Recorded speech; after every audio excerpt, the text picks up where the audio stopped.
Meeting, please Hello, come to Commissioner order. Llanos here. Commissioner Buell, Okay. Commissioner Wolf. I think we have a quorum. Clerk, please read the roll. Bella, Here? Adel, Avedisian, Here. Buell, Here. Bush, Here. Curry, Here. Drake, Here. Gardeau, Here. Gentile, Here. Healy, Here. Hoffman, Hoheb,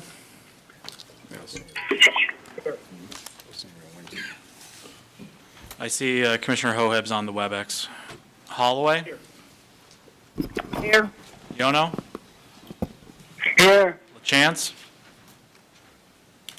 Lester, Here. Lewis, Magnan, Here. Maniscalco, Mandyke, Here. Murata, Payne, Here. Patel, Here. Potowski, Salemi, Here. Sweezy, Here. Taylor, Here. Torres, Here. Vecino, Here. Wolf, Here. Carrier. We have a quorum. Okay, pledge allegiance, please.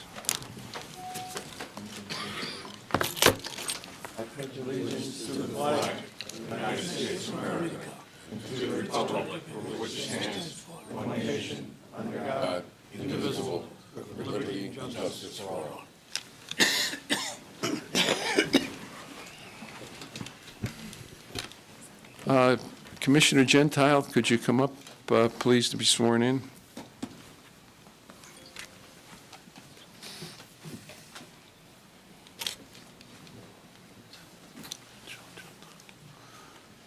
you raise your right hand?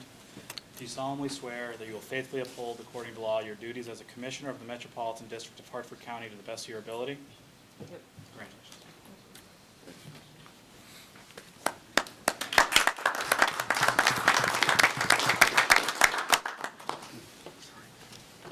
Approval of the meeting minutes of July the 11th, is that pledge? Yeah, okay. July the 11th, 2022. Is there a motion? So moved. Second. Are there any additions or deletions? If not, all those in favor, please signify by saying aye. Aye. Aye. Aye. Opposed? Public comments relative to agenda items?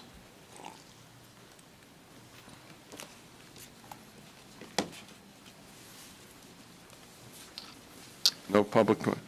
Item number 6, report regarding the status of excess OPEB contributions reconciliation. Is this a report or? Yeah, Bob Barron. Bob Barron. Sure. Good evening, Bob Barron, Chief Financial Officer. I actually brought some hard copies if I can pass some around.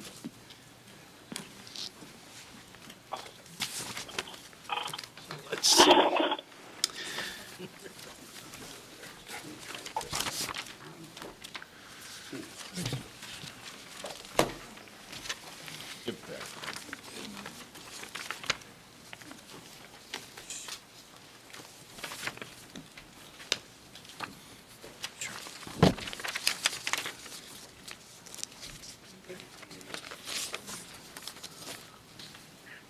Sorry, I'm having trouble advancing the slide here.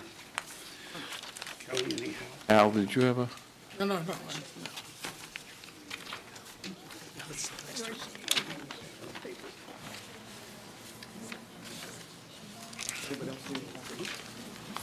I got an extra over here, too. Oh, there we go.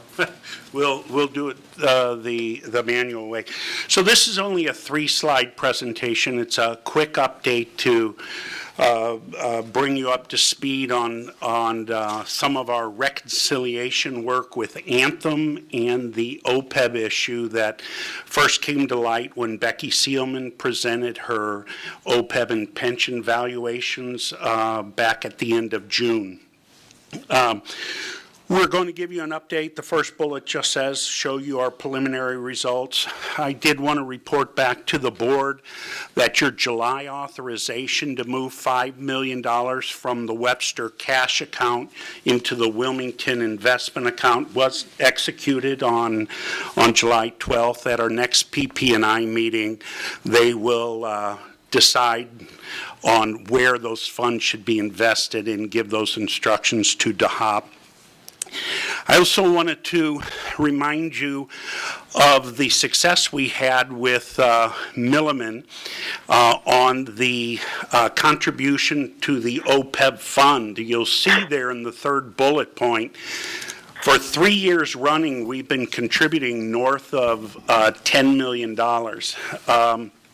And yet what Becky presented to you for the upcoming year is only $7.8 million. I don't know if you knew, but our controller was out this year, and so I was more intimately involved with the audit. And when the audits, or the accounting staff brought to me the spending for OPEB for 2021, and it said $4.1 million, I thought, oh, that can't be true. I reviewed the OPEB analysis, and we've been contributing north of $10 million in each of the last 3 years. So I reached out to Milliman and asked them to investigate why their contribution was so high when the last 3 years we had 4.1, I think it was 5.2 and 5.5, 3 years running. So ballpark $5 million. Well, in that investigation, Becky Seelman worked with Chris Monroe. Chris Monroe is our new consultant at USI, and together they worked with Anthem to develop some reporting that gave them enough information to reduce our contribution in the next year. But it also identified possibly that we had been splitting up the Anthem bill incorrectly. And so let's go to the next slide, and let me just give you a little history. Our OPEB fund pays for retiree medical and prescription expenses to 2 vendors. We have Zenith that pays the Medicare expenses for our employees 65 years old and older, but then we also have Anthem that pays for the employees that are under 65. But remember, Anthem is also covering the insurance for our active employees. So we get these big bills every week, and we have to split them between the retirees and the actives. Now, of course, the pension, or the OPEB trust fund pays for the retirees, and then our internal service fund pays for the active employees. So we reconciled 3.5 years worth of weekly invoices and have identified that 2 of the 16 categories that they provide us every week may be in question. Historically, we had been charging them to active employees, and we discovered that perhaps they belong to the retiree employees, and this is what we wanted to investigate further. So the one category, we've clearly identified that, yes, it is a for 3.5 years, it totaled to $6.1 million. We verified that they're retiree expenditures, and the active funds have been paying for them. So we'll have to reclass that eventually. But there's a second category that totals $2.7 million that's still in question. I just want to impress upon you, this was a incredibly detailed amount of work. We did 3.5 years worth of weekly reconciliations for 16 categories, and we're almost done with the full recommendation where we can come back to you and make a recommendation on what we should move. You know, that big cash balance we have in the OPEB account that we reported really owes some money to the active accounts. So let's take a look at, and this is the last slide.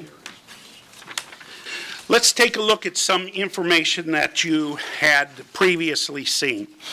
At the end of 2021, there was a total of $15.9 million in the OPEB trust.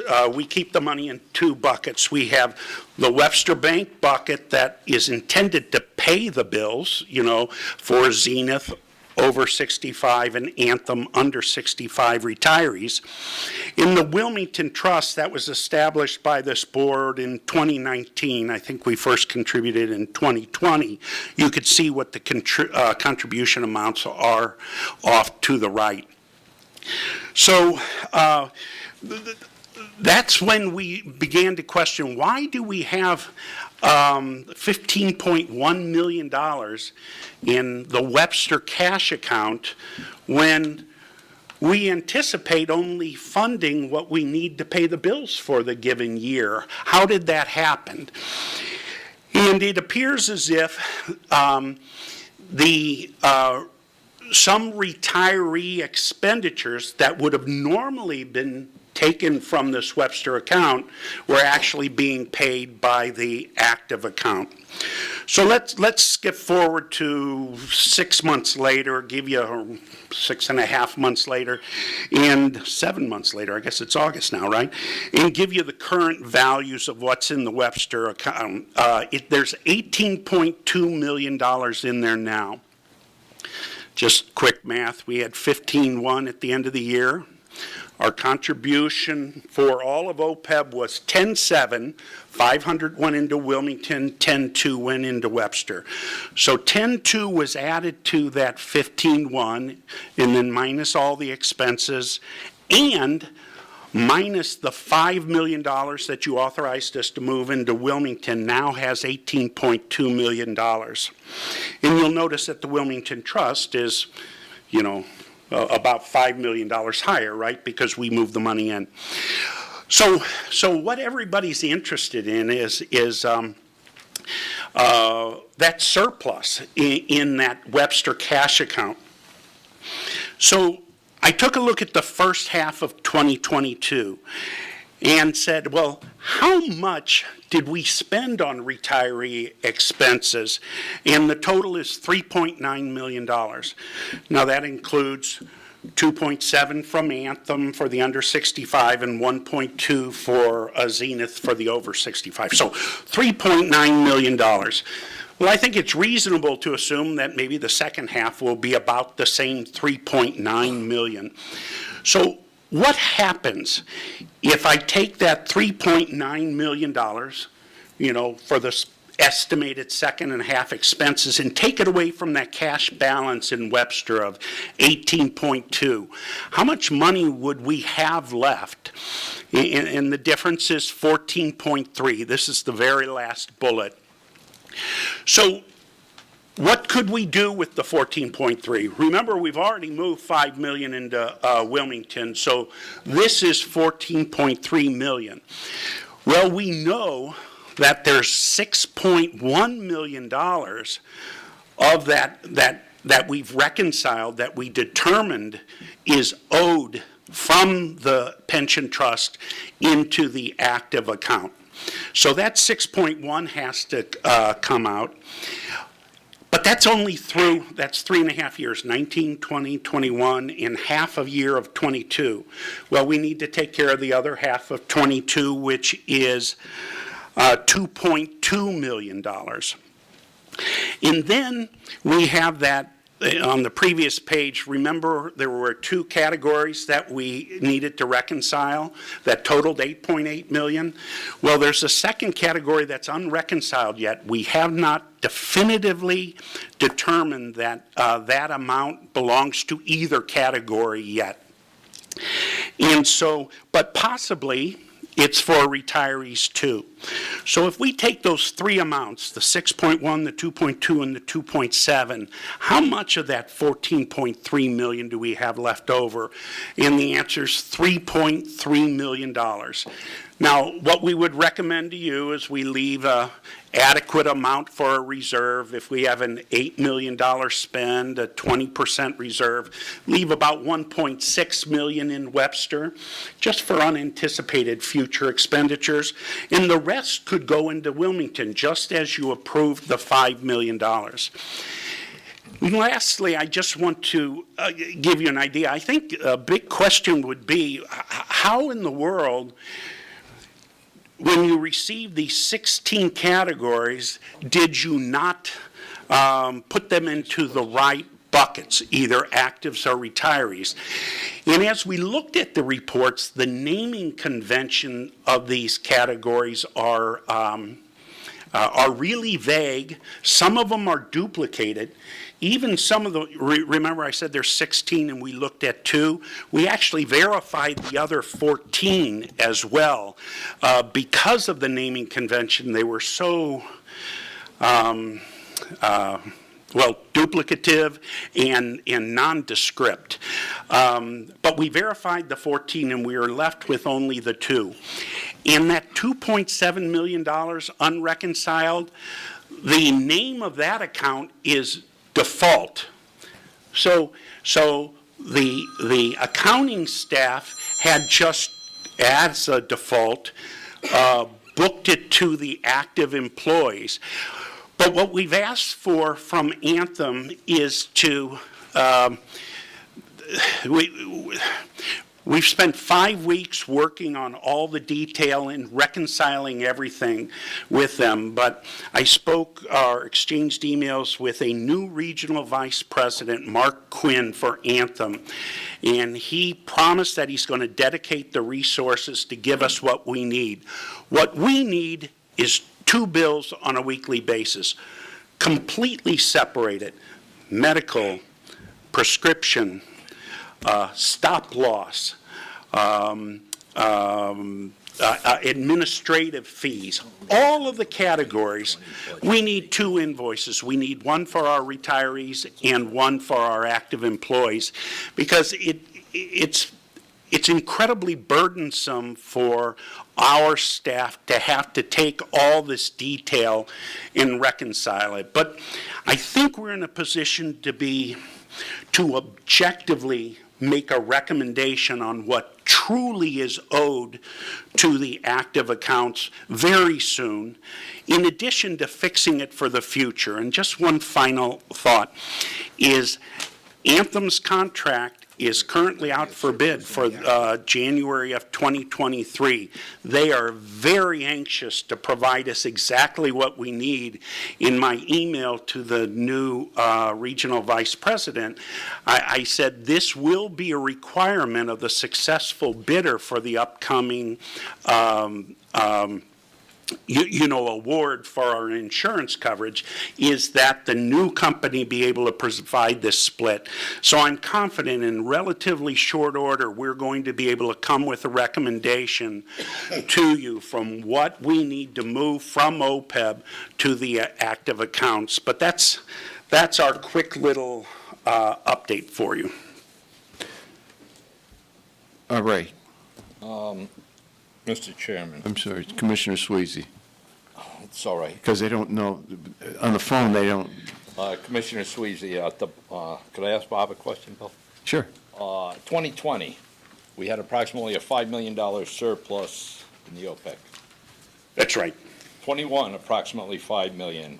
22, approximately $5 million. A report that you gave me on 7/11 of 2022, annualized, if these numbers are right that you gave me, we would have another $5 million, which gives you $20 million as of 31 of 2022.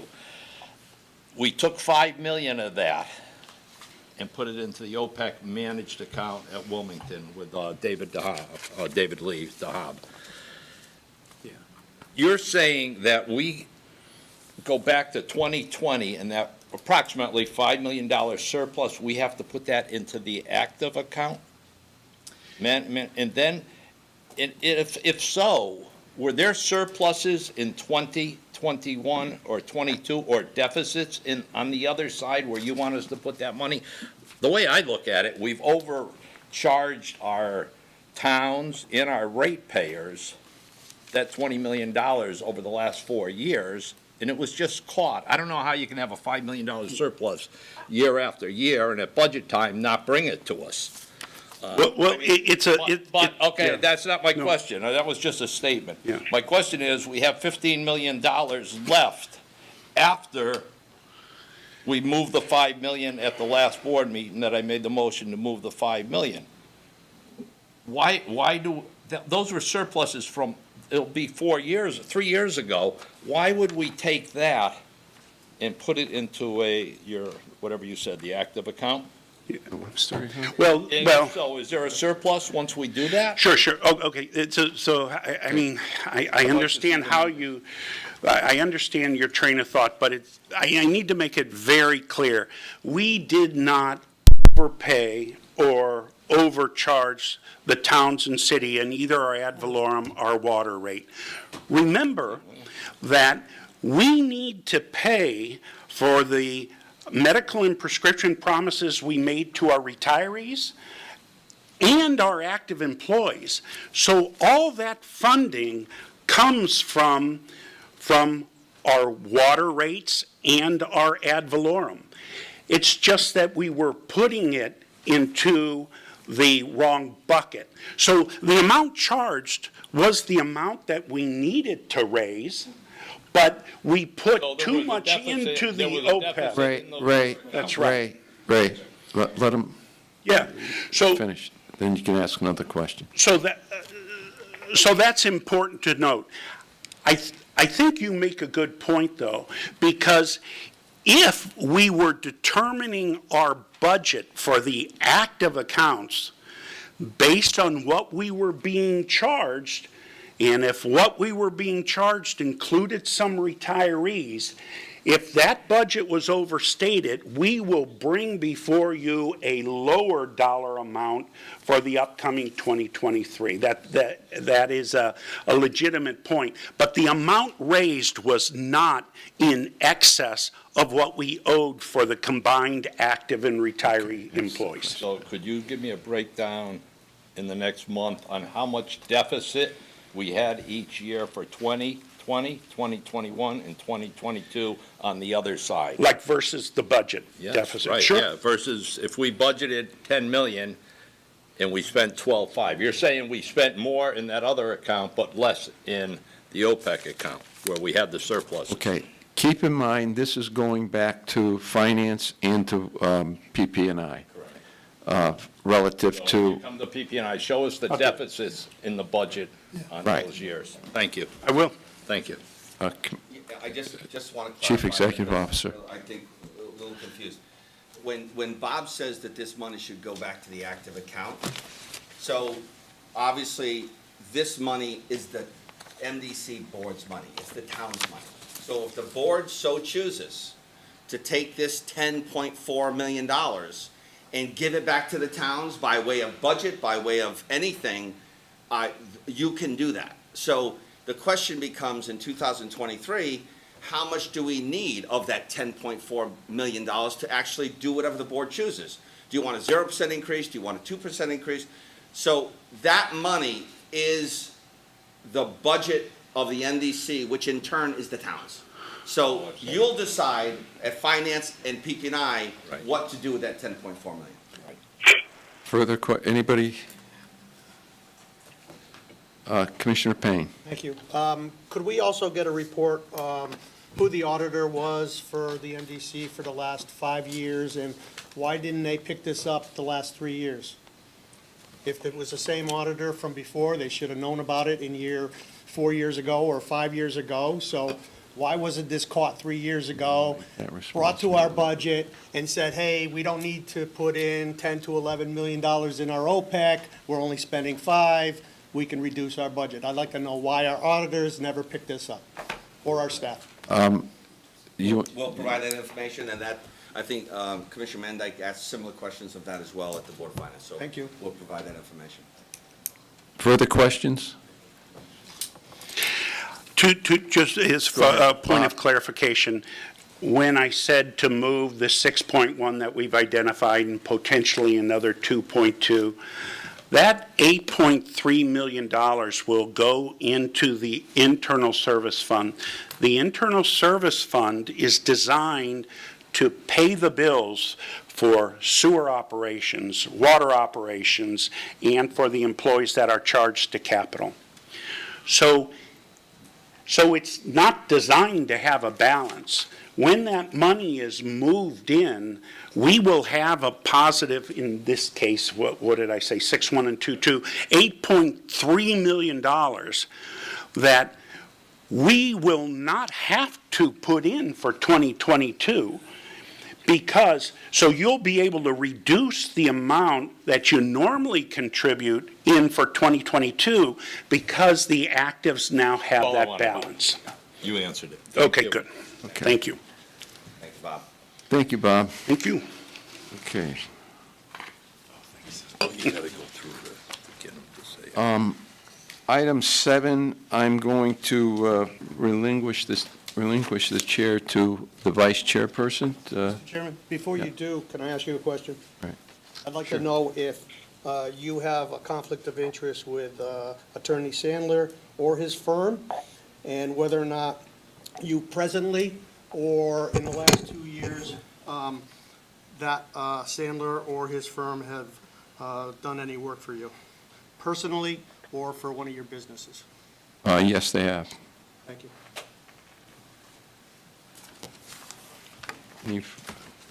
Go ahead. Sit here. Sit here.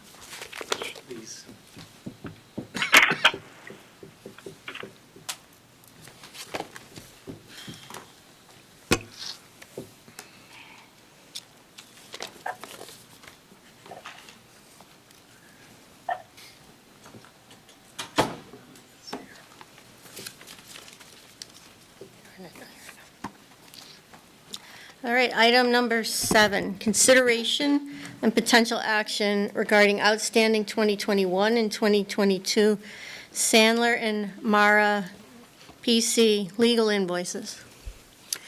Commissioner Taylor. Madam Chairman,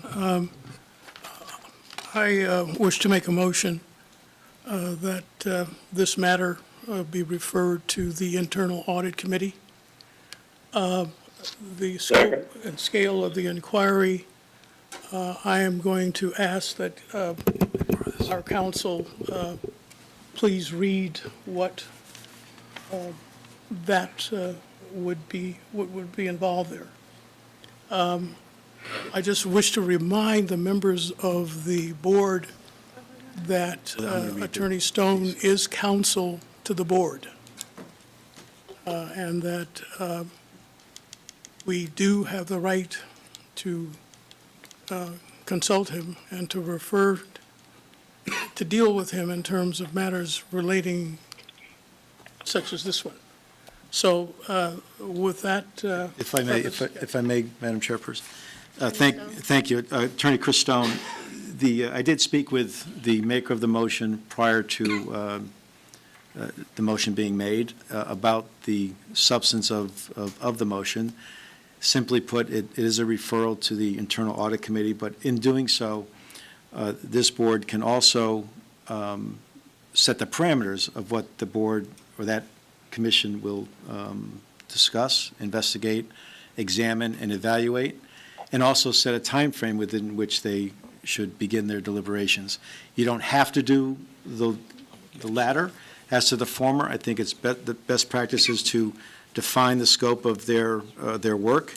It's not limited to this scope. They can expand the scope as they move along in their process, but at least the initial scope that's been I'm recommending, and with the consultation of Commissioner Taylor, he is also recommending, and the only reason I'm reading it is because I wouldn't ask him to read this, my handwriting. So with that, it would certainly be a consideration of the agenda item, the outstanding invoices. It would be a verification of the work performed.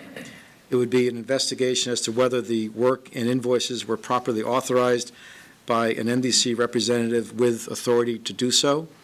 and it would also consider whether the invoices constitute an obligation on the part of the MDC to pay.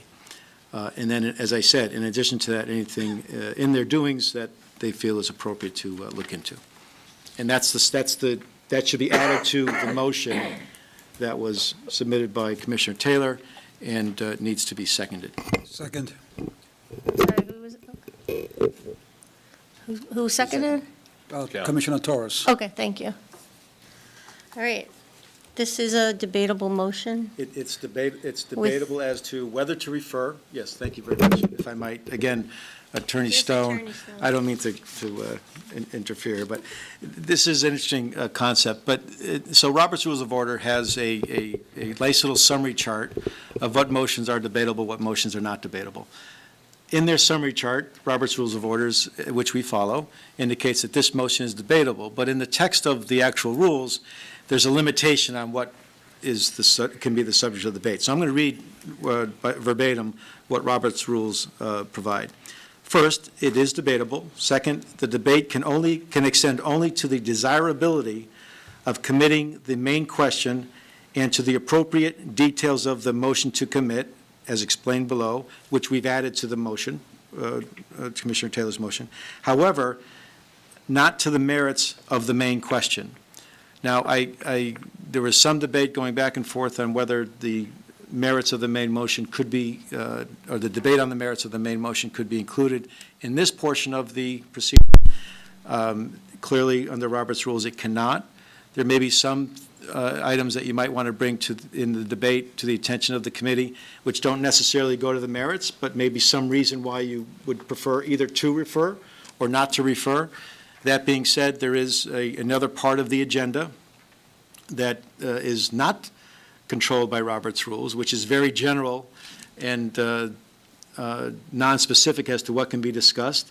But if this motion should pass, that would not preclude a discussion, as the committee members may feel fit, under the opportunity for commissioners' questions and comments, which is farther down in the agenda. So I don't want you to think that anyone's being limited in what they can or cannot say on this matter. At least now, it'll be open again later. And with that, I turn it back over to the chair. Thank you, Attorney Stone. Commissioner Sweezy. I'm against the motion. In the last week, we've been given hundreds of pages of documents, or dozens of documents, where we've received bills for the last 5 years for things that this board has really never authorized. But I just want to talk about the last year and a half. There was a motion made in August 17th of this year and November 22nd of this year that said there would be no more spending. The spending continues to go on. I see on the screen there's a number of mayors and town managers that are on this because I guess staff mailed out the link for this meeting. I think they should hear what's going on here. The way, we're talking $80,000 in the past year. We're talking $14,000. Then there's $12,785 that was paid. The $14K hasn't been paid. But I think I want to understand this. I don't understand these bills. I want to be able to ask Chris questions tonight. I want to be able to ask Scott questions. I'm not saying I'm against sending it to the audit committee, but I would like to have these questions answered. Who authorized these things? Why, after the motion that I made on August 17th of 2022, within 21, I'm sorry, days after that motion, people were still talking to the attorney who's been giving us these bills, and he's been charging us. If I so might- that's why, okay, I'll end. I'm sorry, Chris. No, that's okay. I'm opposed to this. I feel the full commission should be able to ask questions and hear what's going on. And I understand, or we understand, or the chair understands, you're doing that now instead of later. And I'm There not will be saying an op- I'm against There will be an at a later opportunity. date. There will be an opportunity to do just that. It's just not now, at least not during this part of the proceeding tonight. Perhaps at the, later in the agenda, or perhaps certainly at the audit committee meeting, or internal audit committee meeting. We have the members of the audit committee, please? I don't even know who's on the audit committee exactly. I know I am. I know a couple, Chris, you did tell me. I'm not sure exactly who's Okay, the on. district clerk has that. He'll read that out. Okay, thank you.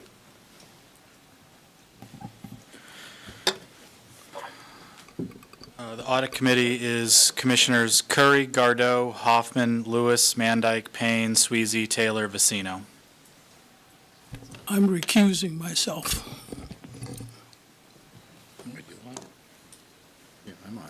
Point of clarification. Yes, Through you, Madam Chair. Commissioner Manday? Is Commissioner Taylor recusing himself from the audit committee? I'm just, Audit committee, for this specific issue? that is correct. Okay, so not No, dropping not- off the audit committee No, I did not just say for that. this? I said I'm recusing myself for this particular issue. Okay, I'm sorry, I just wanted to make sure I clarified that. So, Mr. Clerk, you'll note that Commissioner Taylor is recusing himself from the Audit Committee's investigation of this issue. Yes. Okay, thank you. Madam Chairman. Commissioner Sweezy, are you done? Yes, ma'am. Commissioner Payne? Thank you, Madam Chairman. If We all Commissioner- use the microphones? If Commissioner Taylor is recusing himself from the Audit Commission, then this motion that he has made is probably invalid. He should be recusing himself along with Commissioner Salemi until this matter is settled. So we do not have a motion on the floor. Thank you. Could we, go ahead. There is a motion on the floor. If you want to make a point of order as to whether he can make the motion or not, you can make that, and you can have a discussion. You can, let me finish. You can have a discussion and debate and a vote on that.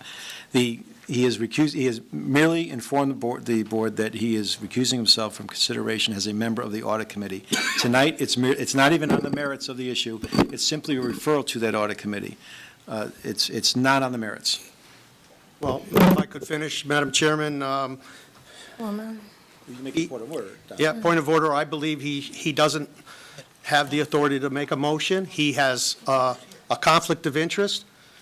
His name, along with Commissioner Salemi's names, are on these invoices, and they shouldn't be part of this discussion. Excuse me, Commissioner, if we could refrain from Refrain from what?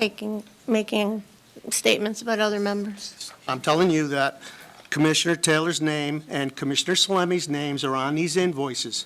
And if Commissioner DeBella recused himself, then both of those other commissioners should be recusing themselves also. That's what I'm Is saying. there any further comment on the point of order? If not, all in favor? Aye. Opposed? Need to vote on the opposed. Any opposed to the point of order? One person. So a lot of people didn't vote. Yeah, so what we'll do, point of order carries. So I'm going to ask the second to withdraw the second. I'm sorry. Second, Cal. Commissioner Taylor, withdraw your motion. Sure. Any other motions? Well, He can make the motion. I'd like to make the motion that it be referred to the audit committee with the additional language as stated by Corporation Counsel. Moving the same motion as Commissioner Taylor. I am. Okay, thank you. I will second. We have a second. Thank you. All right, back on the main motion. Commissioner Payne, you had the floor. Are you done? Okay, thank you. Commissioner Bush. I have more of a question. What authority does the Internal Audit Committee have? Who would be allowed to sit in on the meeting? And what would the benefit be of reducing the brain power of the room to a smaller group to solve this problem? Yeah, sure, thank you. Attorney Chris Stone, I guess I'll go with the easy question first. It is a standing, Internal Audit Committee is a standing committee of the MDC, as with all our committees here. Non-members of the committee are welcome to attend and participate and ask questions. That's been historically, as long as I've been here, the practice of the MDC. Ultimately, the Internal Audit Committee will make its findings, file a report with its findings and recommendations to the district board at some point. And the other question, Commissioner Bush, sorry. I don't remember my own question, but I have another one. Is it also a public meeting? Yes. Yes. What is the benefit Oh, that was your question about why the smaller group. Oftentimes, and this is stated in Robert's Rules and other treatises on organizational meetings, oftentimes matters that are the committee, and again, that's why you vote tonight on whether or not to refer, but the committee may determine that a smaller group looking into what might be a complex issue is more advantageous than dealing with at the investigatory stage with a larger group. I would also say that specifically, the audit, we're not forming a special committee here. We have a standing committee that deals specifically, and I said in my email to the group yesterday, deals specifically, it falls within their scope of work, their duties, their obligations, and their reporting responsibility back to the full board. So not only do we have at least if this were to pass, there's obviously a sense that a smaller group is more advantageous than a larger, and that this falls right within the scope of the authority of the Internal Audit Committee.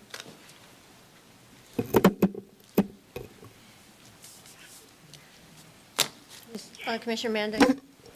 Thank you very much, Madam Chairwoman. Commissioner Mandyke here. I just had a couple of questions regarding the motion. The first is, when I asked for this meeting for us to consider after it had been canceled, I requested that Attorney Sandler be present at the meeting. Is he present at this meeting? Is Attorney Sandler on the phone?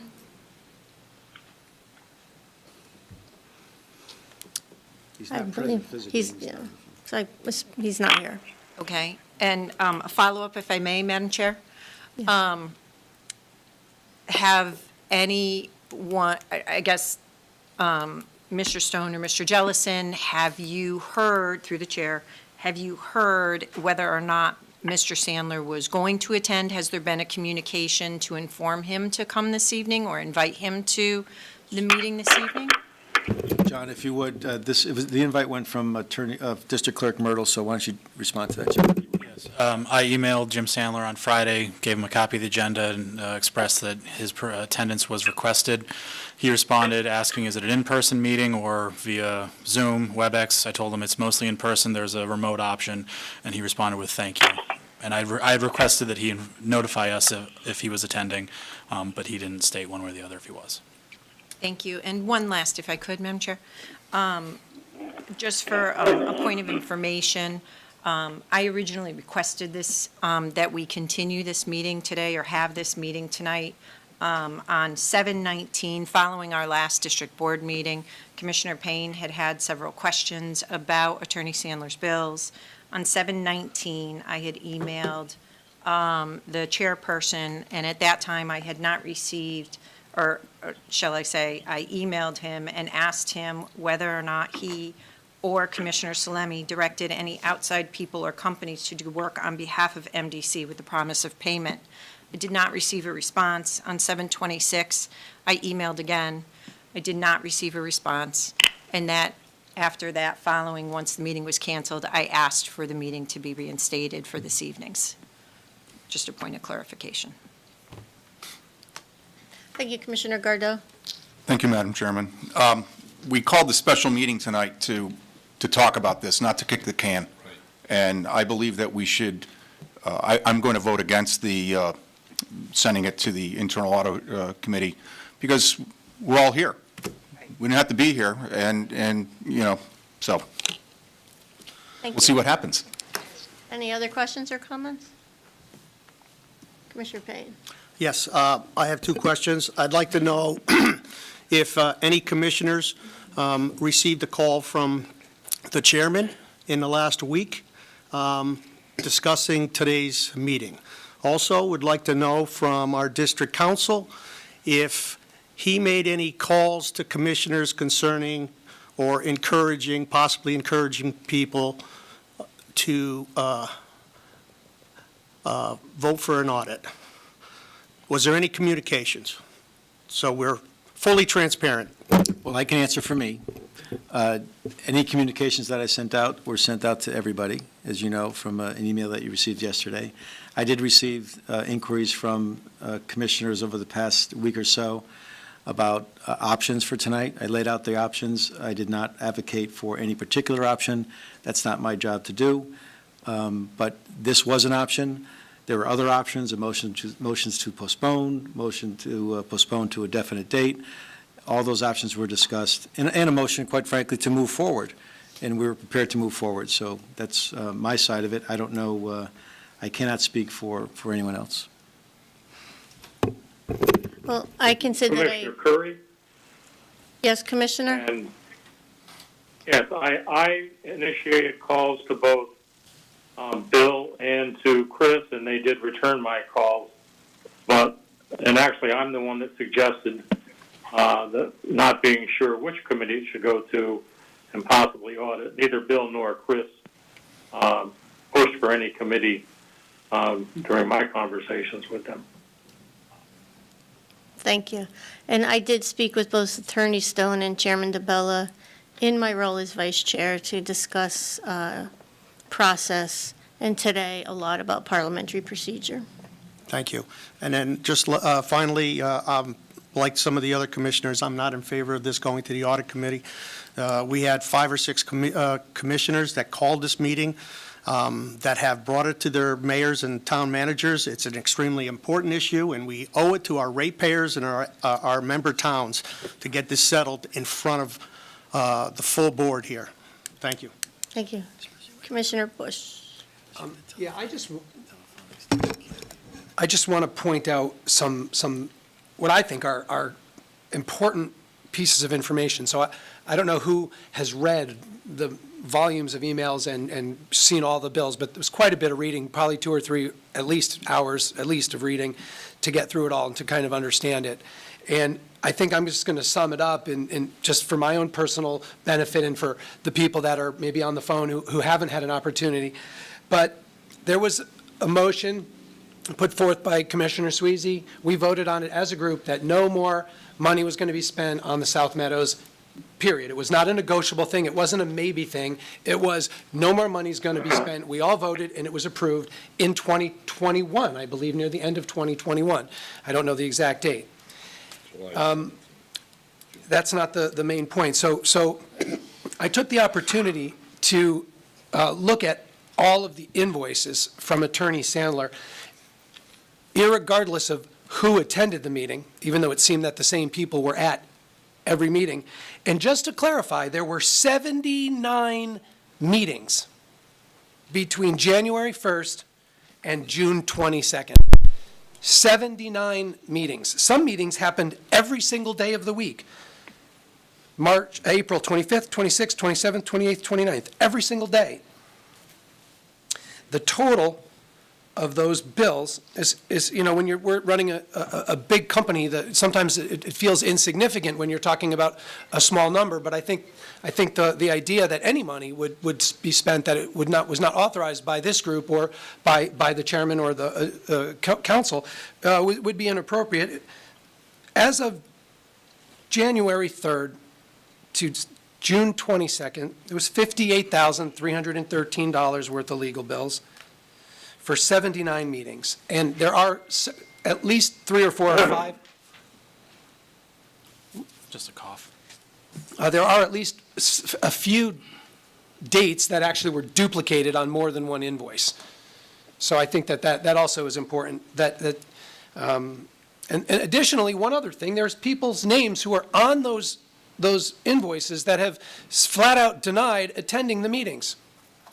So the idea that we're going to push this to a smaller subcommittee, to me, doesn't make any sense. I don't think, why would anyone want to vote for that? Why would everyone here not want the truth to come out, right? If anyone is voting to send this to a smaller committee, they must have some agenda. I don't want to say that. But there's, anyway, I just don't understand why we wouldn't ferret it out with everyone here. That's all I have to say. Thank you. Representative Gentile. I'm sorry, Representative. Wrong job, sorry. Commissioner Gentile. Thank you, Madam Chair. The reason I support referring this is because, in my view, the only way to get to the bottom of whether or not Attorney Sandler was authorized is to interview Attorney Sandler. without that, we can talk all night, we're not going to get that answer. We have documents. We're supposed to be here. Say it. Commissioner? That doesn't answer the question. Come in. Commissioner, yes. Matt? Okay. With all due respect, I take exception to that last comment you made. Apologize for that Commissioner. comment. My past experience being on boards and commissions and that sort of thing, when controversial issues come up and you have a very large group of people, sometimes it gets very difficult to get to the finite facts and recommendations coming out from that, which is why I am of the opinion that I would like to have that smaller group, the audit committee, take a look at this, interview the attorney, get to the bottom of all of this, digest all of this information, which is, tons and tons of emails and paper and stuff, and make some sense of it and come back and say, this is what we found. These are the areas we think there are problems with, and, if there's a recommendation to be made, then make a report, then we can discuss those issues, those facts, rather than to, I've been here a year and a half. I guess some of these things may have occurred prior to, so I don't have that historical information or knowledge. I have a lot of confidence in the people that are on these committees. We have a number of committees that review these things and come back to the board, after they've taken a very close, look at these things, and I value that information, that opinion, that discussion done at that committee level comes back to the whole group, and then the group can discuss those findings or those recommendations of the committee. That's why I'm recommending that we look at doing it this way, so we have some sense of order and organization in how we do these things, as opposed to throwing it out there. Could be here for 10 hours, just, back and forth, and never come to any kind of conclusion. Thank you. Thank you. Commissioner Patel? Madam Chairman? 1 minute, Commissioner Curry. Commissioner Patel has the Commissioner floor. Patel here. Procedurally, MDC has not violated any rule. They did not issue PO, somebody sends you the bill. That doesn't mean MDC administration failed in procedurally. So therefore, more detailed investigation has to occur, and that can occur in a small group. Everybody can participate. I'm not in many committees. I participate, I raise questions, and everybody answers the questions. So my suggestion is, let's do the right thing, and because what you are doing is, you debate everything, but there is nothing wrong has been done by MDC administration as of today. Thank you. Commissioner Curry? Thank you, Madam Chairman. First, I couldn't switch my screens to get to my mute button quick enough. I would like my vote to be reflected in opposition to the point of order that was raised. Okay, Mr. Clerk. Okay. Thank you. We have that. And secondly, I'm just appalled, I guess, at the comments being made, even though they're withdrawn, that we're not going to get the truth from a committee, suggesting maybe we should do away with all committees because truth doesn't come from committees. I'm just flabbergasted, and it's such an unconscionable statement. My opinion, we should only be discussing the merits of referring it to the committee that was made in the motion. I'm still not certain if audit is the right committee. I think it probably is the closest of those being right. I think committees serve a purpose. We survive, as in any organization survives, with process. And you go to the committee, you gather the information, you ask the questions, the body as a whole can contribute and participate and ask questions or forward questions. But once all that information is gathered, then the report is presented to the body as a whole, and a full deliberation on the merits of that information presented should take place. So, thank you, Madam Chairman. Thank you. Commissioner Healy? Thank you, Madam Chairwoman. I just wanted to add, echo the comments of Commissioner Gentile, Commissioner Torres, Commissioner Patel, and now Commissioner Curry.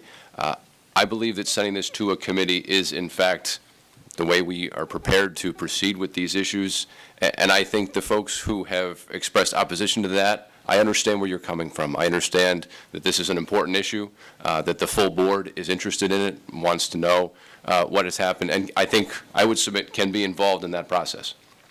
I am not a member of the Audit Committee. If this motion carries and the Audit Committee goes forward, I would plan to attend those meetings and be interested in what they're doing for the same reasons that everyone has said the full board should be interested in this matter, because it is an important one. It does raise it raises important issues. And my belief is that that committee will have, as Commissioner Gentile said, the ability to ask Mr. Sandler to come forward and answer the questions that this body has raised and that Commissioner Bush has raised. Those are questions that should be asked, that should be answered, and I would submit that that's the appropriate forum to do that. And anybody who's not on that committee is welcome to attend. I would plan to do that, and I'd encourage any other commissioner who feels that way to attend for those same reasons, and hopefully that this board can get to the bottom of it in that fashion. So, thank you. Commissioner Taylor? Yes, a couple of things here. First of all, I wish to express very clearly, I take exception to a number of the comments that were made here. Yes, it was rather interesting for me to discover that I was included in some of the bills by Mr. Sandler. I do not retain lawyers. I do not have the authority to retain lawyers, nor do I know the reason that I was included in a bill. But yet and still, on its face, because you have pieces of paper, you're going to jump to a number of conclusions. Now, I'm of the opinion that this matter should be reported to the Internal Audit Committee. That is the appropriate place. I'm also of the opinion that because my name was put in those bills, that I should recuse myself on this particular issue from the Internal Audit Committee. That is appropriate. Now, having spent much of my life in a corporate setting and dealing with boards and other matters, board matters, I think I have a pretty good idea of what the hell is happening and going on. And more particularly, I think that we have got to handle this. We're a $200 million corporation, and we need to handle this in an appropriate fashion. Once again, that is why I have recused myself, because there is information floating around out there that I have no idea of where it came from and why he put me in the bill. As I said to you before, I do not retain lawyers. I do not have that authority to retain lawyers. And I would not take that upon myself to do so. So once again, I think that this matter is appropriately referred to the Internal Audit Committee. We all have the right to go there to listen and to make comments, and if need be called upon. So once again, I would respectfully submit that it is Call the appropriately question. referred to that. We call the question. That's a motion to call the question. It requires a second and a two-thirds vote. Fine. Is there a second? All right, we'll have, Debatable, John, right? not debatable. So a It's roll not call, debatable. please, Mr. Clerk? Before I start, I don't understand what's going on. I'm sorry, Maureen, but there's an emotion. Question on this motion that it goes to the audit committee. Stop discussion. Commissioner, can One we way or the please, other. from the floor, from the chair, please? Yes, ma'am. Thank you. You all So- set, Rick? Yes. You got it, okay. Before I start the roll call, I just want to verify if any other commissioners have called in. Have Commissioners Adel, Murata, or Potowski called in to the meeting? Okay. Commissioner Avedisian? No. Buell? Buell? Just make sure. We're voting, in effect, we're voting to end the debate on this and move to a vote. So an aye vote is in favor of ending discussion, and a no vote is to continue discussion. Right. All right, I'll start again. Avedisian? No. Buell? Bush? No. Curry? Yes. Drake? Gardeau? Yes. Gentile? Yes. Healy? No. Hoffman? No. Holloway? Yes. Yono? Abstain. Lester? Yes. Lewis? Yes. Magnan? No. Mandyke? No. Payne? Yes. Patel? Yes, ending. Salemi? Yes. Sweezy? Yes. Taylor? Yes. Torres? Yes. Vecino? Yes. Wolf? Yes. The ayes have it. Okay. Yes, so I guess we will move to a vote. Mr. Clerk? Oh, I'm sorry, Commissioner? Is it possible to add to the third question that the district council kind of sketched out in terms of the framework of the referral? The third related to the billing? If I may. Sure. First of all, we just had a motion to call the question. It's been seconded. Unless there's any objection, I have no problem with hearing it, but if there's no objection, I would suggest that you can add it as an amendment now. And Okay, could we expand the question to include whether Attorney Sandler's bills were timely, appropriate, complete, and reasonable? Commissioner Bush? Objection. No objection? No Okay. objection. So, all right, so this is a friendly amendment that would be added to the motion. I'm sorry, Commissioner, would you mind just repeating that? Were Attorney Sandler's bills timely, complete, accurate, and reasonable? Okay, thank you. So there's excuse me, Eric, we Point of cannot order, debate. confusion, Okay, or- point of order. Yeah. Yes. So what just occurred was we agreed as a two-thirds majority voted to stop the discussion and to send it immediately to vote, No, to vote. Correct, yes. To vote on that issue, to whether it goes to internal audit. internal audit committee. And if it goes to internal audit committee, that committee, are they limited? No. To what, like, to the ideas that were just put forward? Or to the things that are previously discussed? they're charged to consider at least those now 4 things. Okay. And if they choose to, as a committee, decide to delve into other issues that come up, that's up to them. Okay, so that being said, I have 4 questions that I wanted to have addressed. I'm sorry, Can I sir. add that to her amendment? I mean, they're pretty simple. I mean, I don't know, I don't know what's going on here. Again, Point of order. Down. we, Order here. just so we're clear. I think, The port, I'm point sorry. of order is that, as a maker of the motion, I can accept the additions or not. I believe that's my understanding on the Robert rules. Well, the issue is that we had a motion to call the question, to end debate. I understand all of that. It's and been we had- approved.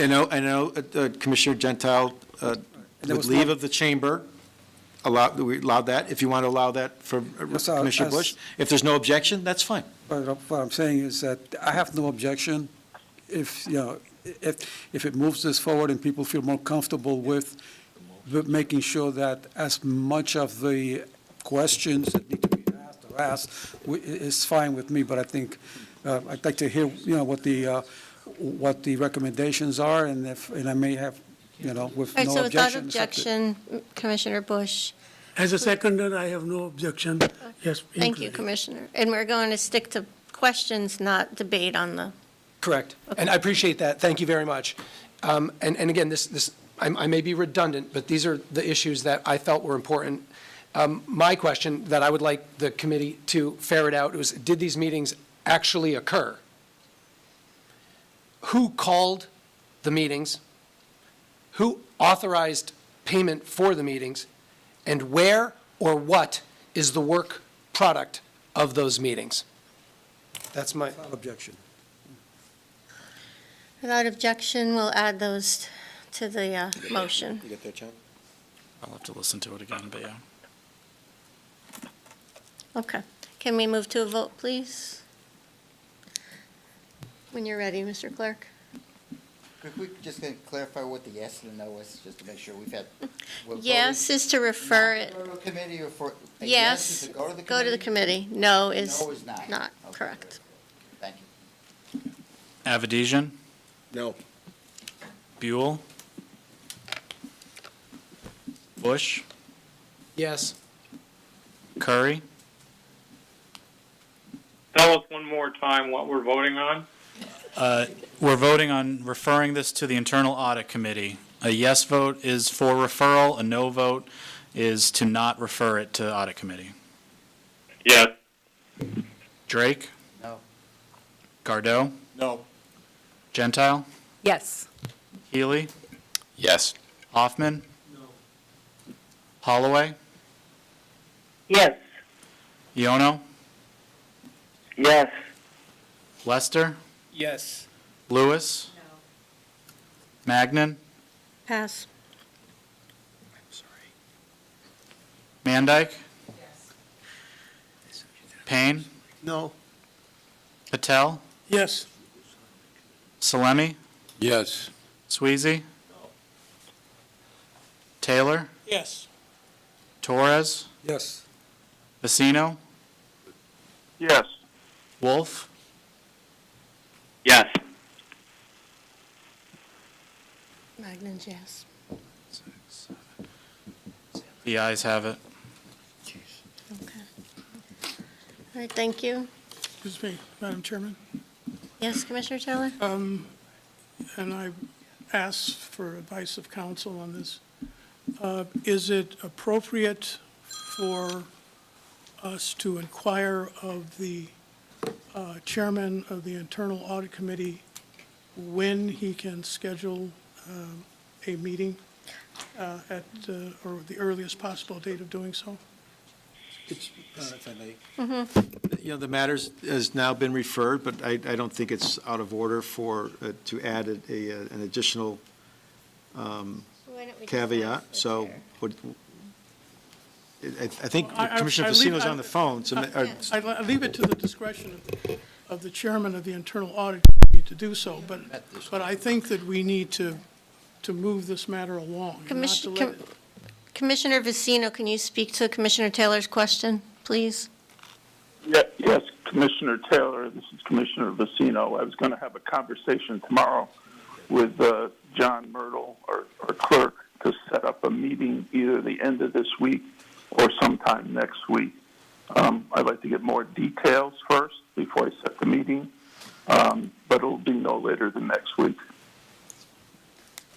Acceptable. Okay, thank you. Commissioner Sweezy? Has this committee met in the last 2 years?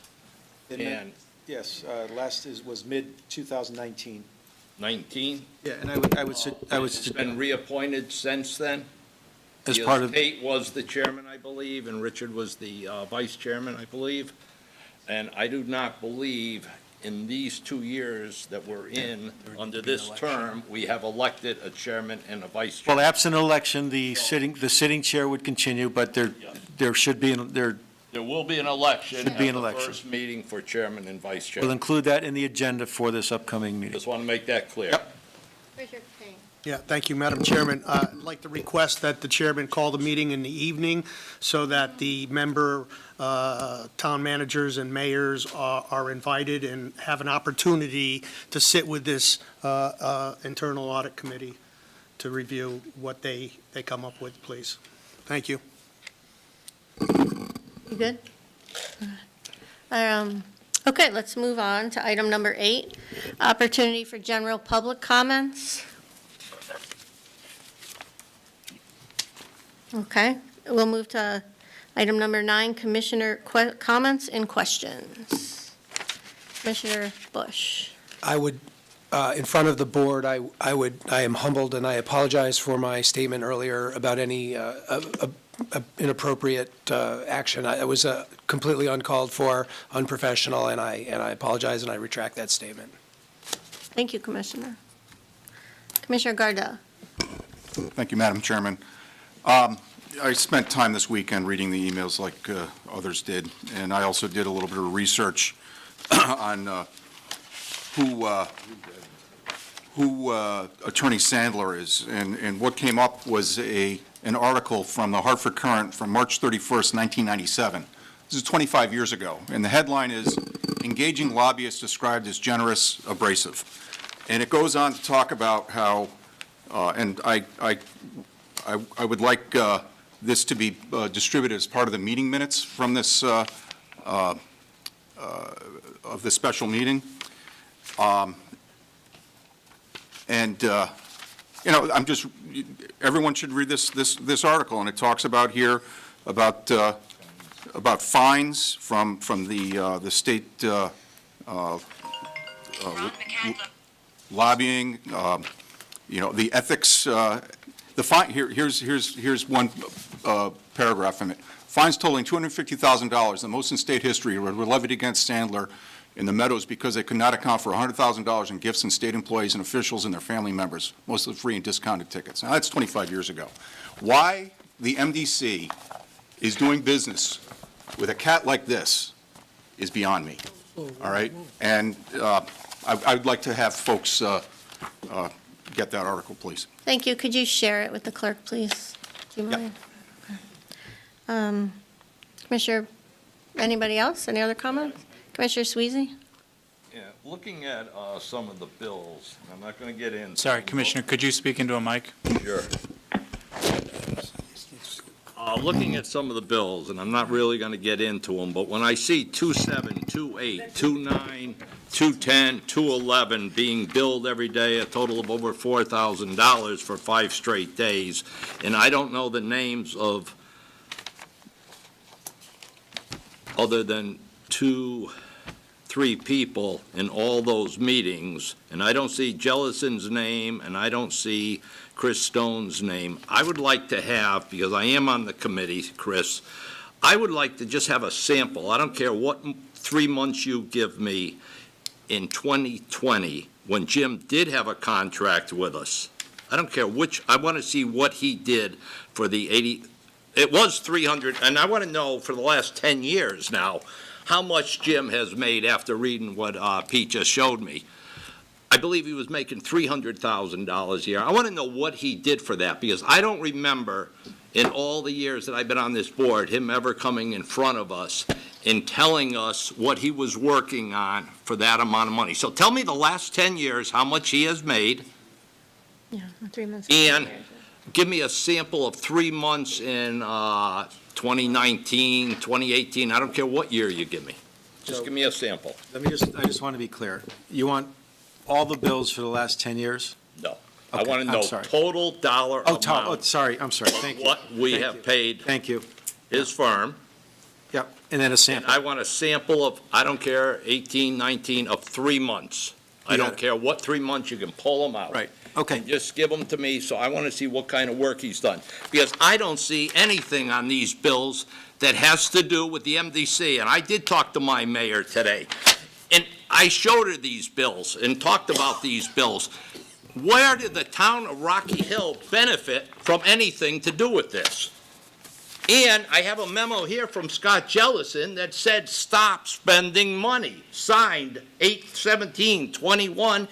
And if you look at the bills, the next day, money was spent or billed. Maybe not spent, but billed. Thank you. Any other questions or comments? Commissioner Hoffman?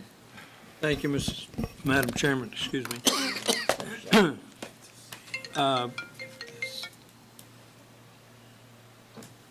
I try, as a representative on this body, to listen to input from fellow commissioners, and we've had some spirited responses tonight, which is fine. I think what we need to do is recognize that this meeting is not only public, but it's being broadcast. And so I would not want any one viewer, listener, to experience a snippet of what took place tonight. Not that the whole wasn't useful. But remember, we sort of live for a snippet. And I don't think that, given the parameters that we set up at the beginning of this meeting and through the meeting, that we've really set ourselves up for a totally useful and careful, deliberative conversation. And so I have no predetermined notion about these invoices that have become the subject of an inquiry, But it seems that we just sort of spill what we think is important information. And I think we just have to be very careful that all of us, as representatives of town government to whatever degree, that we're careful about how we pass information back and forth. And so I don't have any dispute with any particular piece of information exchanged or proposed or offered, but we have to be careful because these are people who have a reputation, or not, to whatever degree, and we've dealt with this fellow before, for good, bad, or otherwise. So this is not an unknown quantity or quality.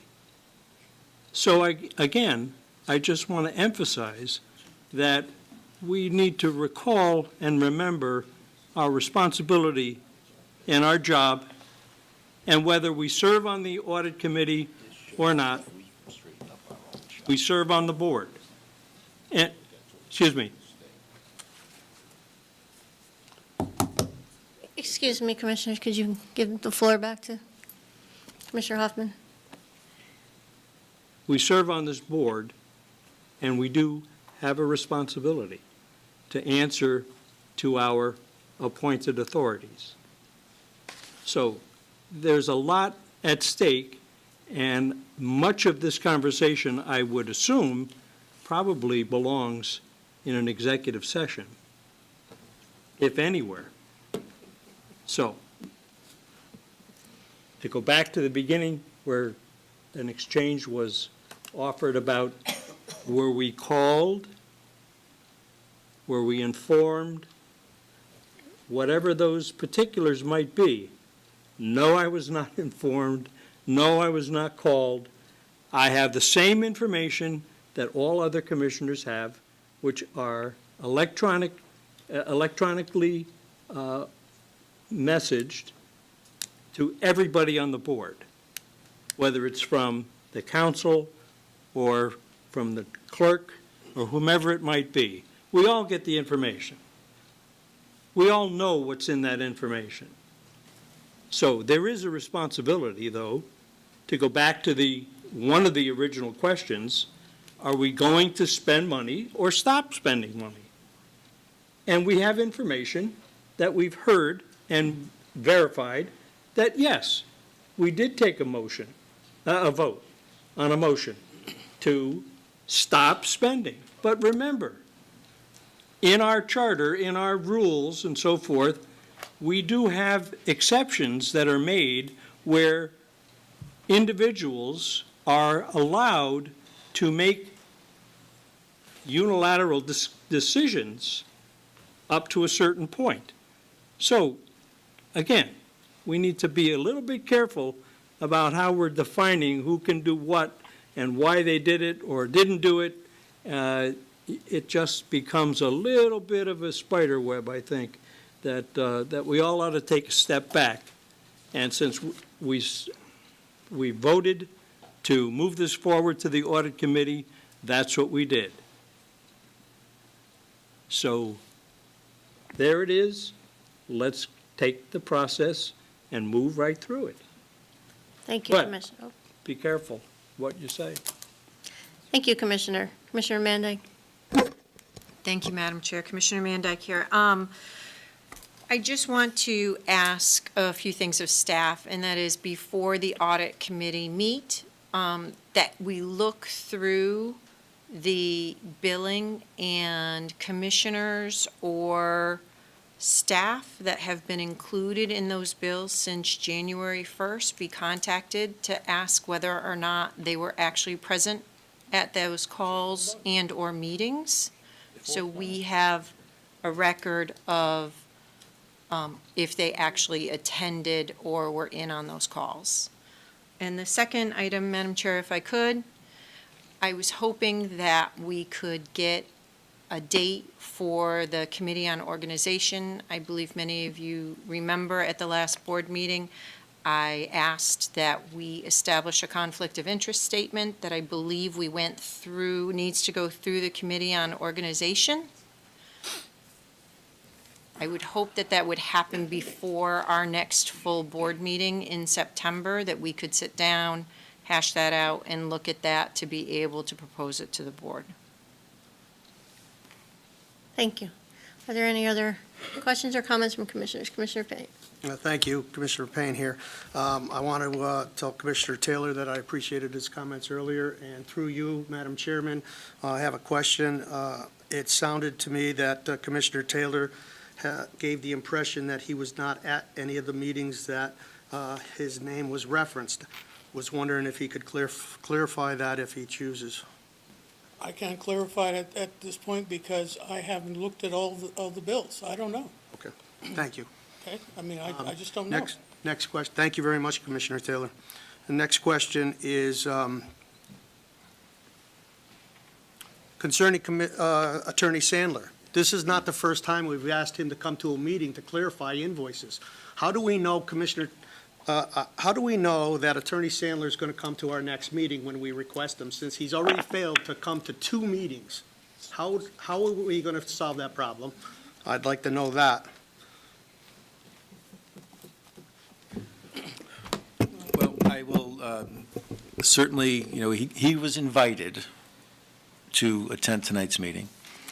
He will be, I will speak with him and follow up with an email to make sure that nothing I say is misunderstood. But I will speak to him in very strong terms that his presence at an audit committee meeting to be determined by that committee is required. We also have the ability to retain outside consultants or investigators, attorneys, if that was the choice of the committee and the board with obviously a recommended budget, but and they would have the ability to meet with Attorney Sandler. And listen, if he chooses not to meet, I hate to go the route of issuing subpoenas to attend public meetings. And that'll be up to the board whether they direct me to do, or the committee whether they direct me to do that or not. But I truly think that he has an obligation to present his bills and defend his bills. And if he wants the opportunity to do that, so be it. If he doesn't exercise that opportunity, then there's an easy solution for this board. And I won't suggest what it is, but I think you can all read between the lines. So, but that's his choice. Thank you. That's his choice. That answers my question. I appreciate it, Madam Chairman. I have a few other questions. One, chairman's actual authority. It's been said tonight that individuals can make decisions without the full board, almost. Is that true or false? Because my impression of what's read in the charter is that the chairman can only carry out what this board has authorized him to do so. Am I wrong, or am I correct? If you're referring, are you referring to the $25,000 rule, Commissioner Payne? I don't remember a statement, I just don't remember a statement No, about the authority of the chairman to spend money.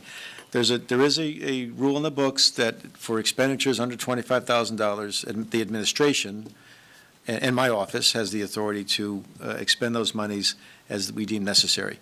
They're for one time, one person, one project per year. That, we have that authority. Anything above that has to be publicly vetted, bid, goes through Kelly Shane and procurement, and at some point it comes to the board either as part of a budget annually, or if it's not part of the budget, we go to the Board of Finance for the additional appropriation, and then to the board for approval. We did that with the $50,000 that was allotted to the land disposition exercise that is now within the Water Bureau. You approved that back in, I think it was May of this year. Board of Finance approved it in February, and that is just designated for future expenses relating to the disposition of land. And even for me to expend any monies on that, or from that account, I have to come back to the board and report that to the board. So that's an exception to the $25,000 rule that you've created. Yeah, I was referring to the chairman, what authority he has. The chairman is the chairman of this board. He's a commissioner. And no commissioner, chairman or otherwise, has authority to commit district funds in any amount. All right, and then did you, Commissioner Stone, authorize those bills in 2022 after August 17th, 21, when Scott said, and this board said, no more bills? Did you make any authorizations? I'll give you, the short answer is no. That's all. Because I didn't see him. Okay. That's And I all. had no authority to do it. No problem. And Scott, same question. Did you authorize any of those bills? No. Okay. And Scott, if you could, there were some invoices that you explored concerning Randazzo, staff member. There was about 6 invoices that you asked one of your staff members if they attended. Could you briefly talk about that and tell us the outcome? Sure. So I think Commissioner Sweezy mentioned the $14,000 bill, Yes. which we received, and I want to say that I know I have it here in front of me, but I think it was June timeframe, and I had staff review that. There's 2 problems with that bill. My discussions, as it's, on the bill, my discussions with the chairman and Commissioner Salemi was no more spending money on the land acquisitions until we bring it in front of the board. So that's August 17th. So anything after August 17th, you would expect that there should be no charges, right? The latest set of bills that Chris Stone received, which you all have, there was an additional $8,900 that was as part of that package. So again, it would fall to that August 17th date, and also by the actions referenced in the board, I think it was November 3rd and January 10th. But no more spending money, right? But in that $12,000 and in the $8,900 bill specific to land surplus, I did ask my staff, Jim Randazzo, if he, was part of those meetings. I think I forwarded you the emails that said no. The last input that Jim Randazzo had with Mr. Sandler was April of 2021, I think is the date. So I hope that answers your question. So the meetings never took place then?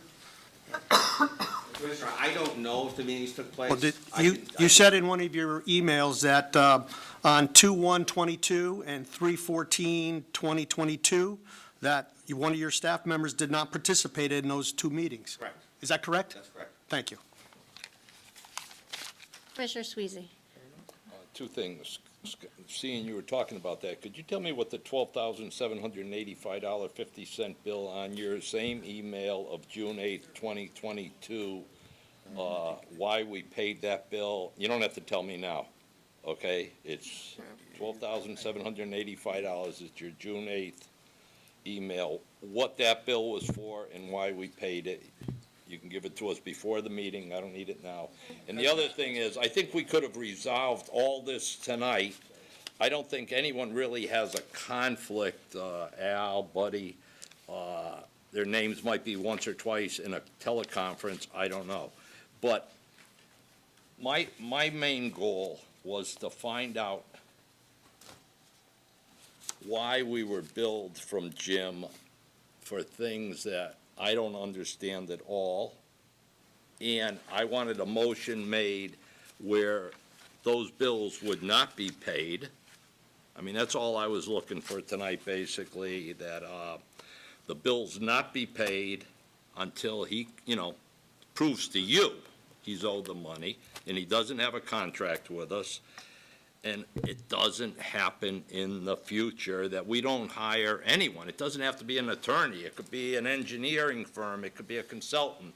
That this does not happen without coming to the board, the full board, for discussion. And that's all I was looking for tonight. And I think that could have been resolved tonight instead of going to an audit committee and making this a big thing. I mean, you guys want to make it big? We can make it big, because we have the information. But we could have resolved it very easily tonight. Thank you. I don't know what he's asking. I'm going to give it to you. I'll give you a copy. Okay, I just like to clarify which bills you're referring to. That's all. I'm referring to your emails from Scott Jellison, Wednesday, June 8th, 2022, to Chris Stone. Subject, Sandler bills. Also, Jim has already billed and been paid by the MDC $12,785. I believe that was over and above, is it $85,000 his contract last time he worked for us? So, Commissioner, let me just clarify, and I've already reported this to the board, to Board of Finance, to Water Bureau, that I did in fact pay 2 invoices. One was dated May 26, 2021 for $89,3750 and $3,848 on June 27, 2021. I've already reported to the board that I paid that. And then subsequent to, moving forward, I asked them to stop billing on the land. So I paid that with a PO because Mr. Stone did not have the funds for that work that was associated with the land issue. I'm just asking Scott what that was for. I will. I just Okay, want to make sure. I want an itemized bill what that was for. If we're going to get into this full time now. I wasn't finished, Madam Chairman, if I can. Okay, I think we're getting into the Just work have- of the committee, just so- have a quick- Okay. We didn't receive all the emails. I don't believe we've received all emails from Jim or the chairman. Will we be getting those? As you know, I've requested the emails from Attorney Sandler. He indicated that he would get those to me. I do not have them yet. As to the chairman, we have not received any emails from the chairman. We do have a email search function at the MDC. We're checking his email with his consent to call out any emails that were sent to his NBC email address. Is he on our email account? Is he on our MDC email? He has Is an he MDC using- email, correct. He's using a MDC email solely for MDC business? That I don't know. I know he has another email that he uses as well. Does the but MDC pay for another email, or No, does the MDC pay for a not to my knowledge, no. The MDC, Yahoo account? the MDC has, the MDC has, pays for or operates an email address for all commissioners, including Chairman DeBella. As to the Yahoo account, I don't know the cost, and certainly whatever it is, we don't pay for it. All I'm saying That's my is, I think if he's using personal email, we need to request those emails, and I think the district council needs to get those, please. Thank you. Thank you. I believe we've reached a point for a motion of adjournment. So moved. All right, thank you. We are adjourned. And I just want to say thank you for this evening, and as we move forward, I know this is a difficult topic and issue for all of us, and I ask us to remain respectful of each other and each other's positions. Thank you. See you again. You're going to be close.